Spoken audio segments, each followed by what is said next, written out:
Alors aujourd'hui, lecture du Géant de la Grande Forêt, écrit par France Quatrom et Oriane Kida.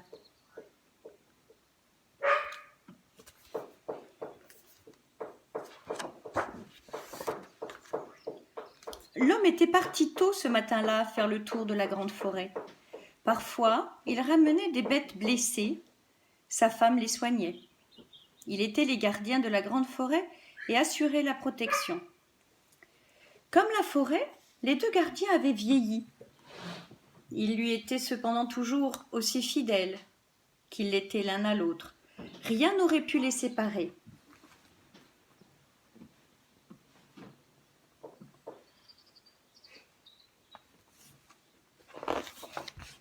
Ce matin-là, la femme, assise dans le grand fauteuil près de la cheminée, tricotait. Deux grosses larmes se mirent à couler sur ses joues et volèrent en éclats sur son ouvrage. « J'aurais tant voulu un enfant, se dit-elle, même un tout petit. » Leur désir de pouponner était tellement fort, mais le destin en avait décidé autrement. D'un revers de la main, elle s'essuya le visage. Elle avait entendu le bruit des pas de son mari sur le chemin. Il aurait été si triste de l'avoir pleuré. Le temps passait et le pull grandissait comme ses regrets. Quand elle l'acheva enfin, il faisait 4 fois la taille d'un homme. La vieille femme le lava, le plia et le cacha sous son lit. Le lendemain, alors que son mari était parti, elle entendit un drôle de bruit dans la chambre. Quelle surprise! Au milieu du grand pull de laine, un minuscule bébé, complètement recroquevillé sur lui-même. Le petit être semblait terrorisé. Elle le prit aussitôt. Il n'était pas plus grand que la paume de la main, rose et tout fripé. Elle prépara avec soin un bain d'eau tiède dans un bol. Elle y ajouta un mélange d'herbes de la forêt dont elle seule avait le secret. Y plongea le bébé qui s'y déploya comme s'ouvre une fleur au soleil. Après l'avoir séché, elle le vêtit d'un mouchoir. Il ouvrit sur elle de grands yeux pleins de curiosité, mêlés de tendresse. « Quel merveilleux enfant !» murmura-t-elle. Elle l'appela Sylvain.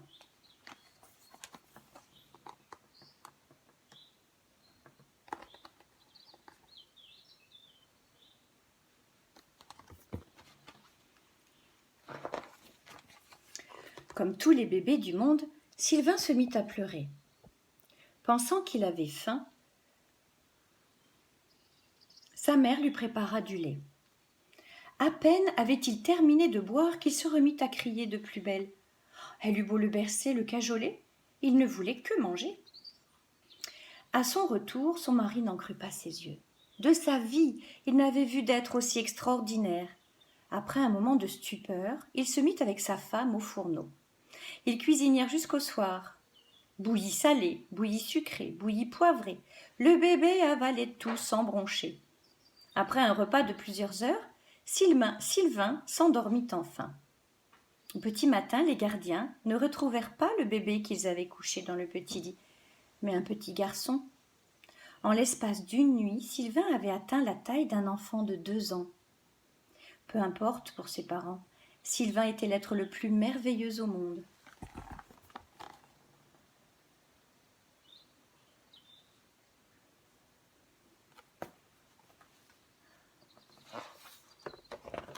Souvent, Sylvain s'asseyait près de sa mère sur le banc de pierre plate.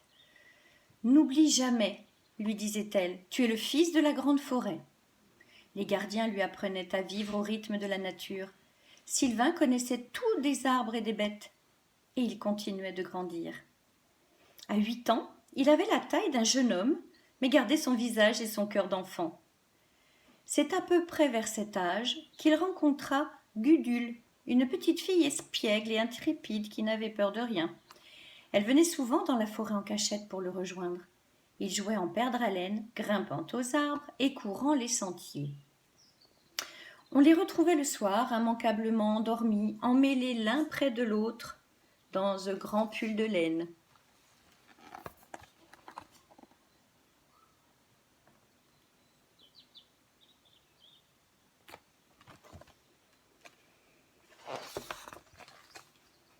En classe, au milieu d'une leçon, la maîtresse surprenait souvent Sylvain la tête tournée vers la fenêtre. Sylvain n'aimait pas l'école. Il y était le sujet de toutes les moqueries. On ne cessait de railler son grand pull de laine. Aux yeux des autres, il était l'ours des bois, ou pire encore, le simplet. Alors qu'il était maître au milieu de la forêt, Sylvain n'était plus rien loin des arbres et des bêtes.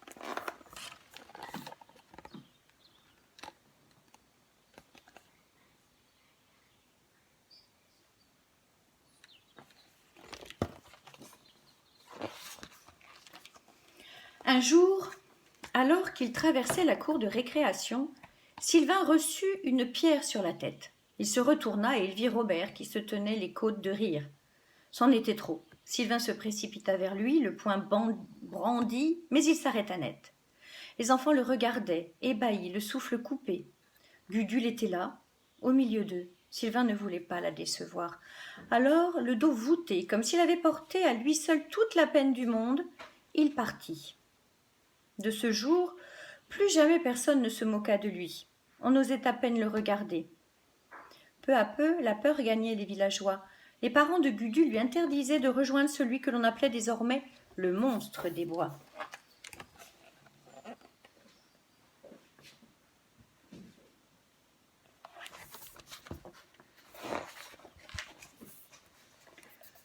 Le matin de ses 15 ans, Sylvain ferma les paupières de son père.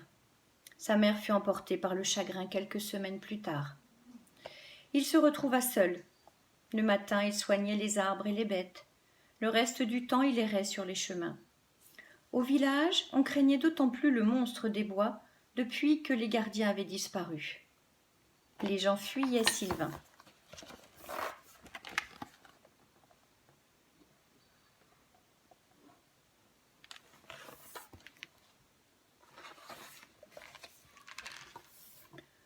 Tentant d'apercevoir Gudule, Sylvain arpentait les chemins aux abords du village. Mais nuit et jour, les villageois montaient la garde. Un matin, Sylvain s'approcha plus près que d'habitude. Un enfant l'aperçut et cria « Au secours! Le monstre des bois nous attaque !»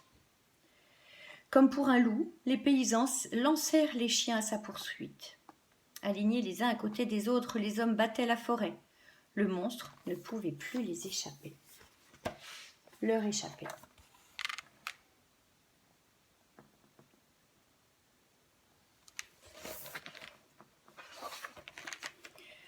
Sylvain, affolé par les cris, regagna à la hâte sa cabane. Il enfila le pull de laine que sa mère lui avait tricoté avant sa naissance et s'enfuit. Les hommes enragés l'avaient cherché plusieurs heures durant, mais ne l'avaient pas trouvé. Sylvain connaissait chaque coin et recoin de la grande forêt. Il s'était perché dans un arbre touffu, à l'odeur si forte que même les chiens ne le sentirent pas. Puis il s'était tapi dans le coin le plus sombre, à l'abri des regards.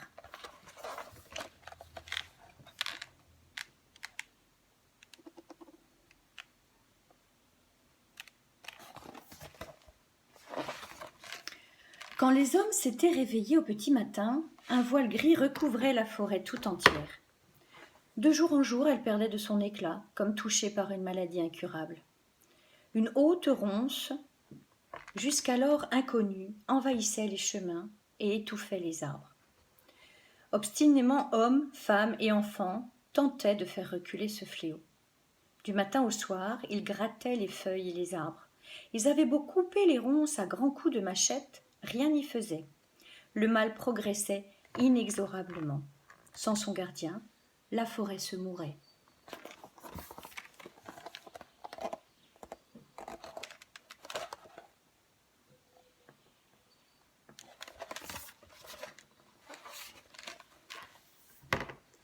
Depuis que son ami avait disparu, Gudule fouillait chaque coin de la grande forêt des heures durant. Sylvain restait introuvable. Elle revenait tard le soir, le cœur au bord des larmes. Ses parents tentaient de la distraire, en vain. Gudule ne pouvait l'oublier. Un matin, elle vit un fil accroché aux ronces près de la cabane. Elle reconnut la laine du pull de Sylvain. Elle le suivit, comme on s'accroche à un dernier espoir.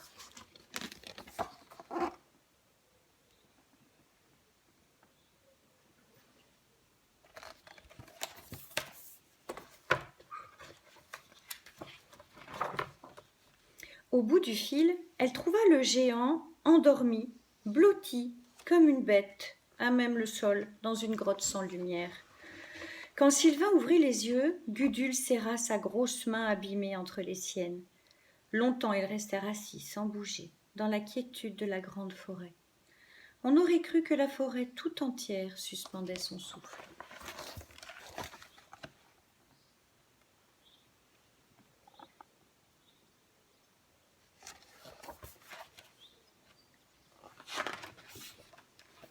Ils arrivèrent au village dans la lueur du crépuscule. Les enfants criaient « Le voilà, Sylvain est revenu !» Les portes des maisons s'ouvraient. Les uns lui parlaient, les autres lui serraient la main.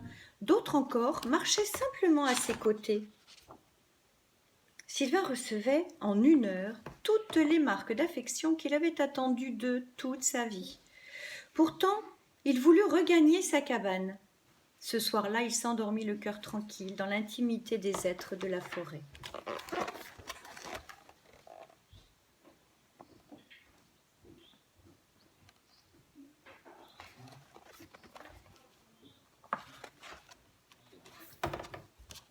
Le lendemain matin, la forêt avait retrouvé tout son éclat.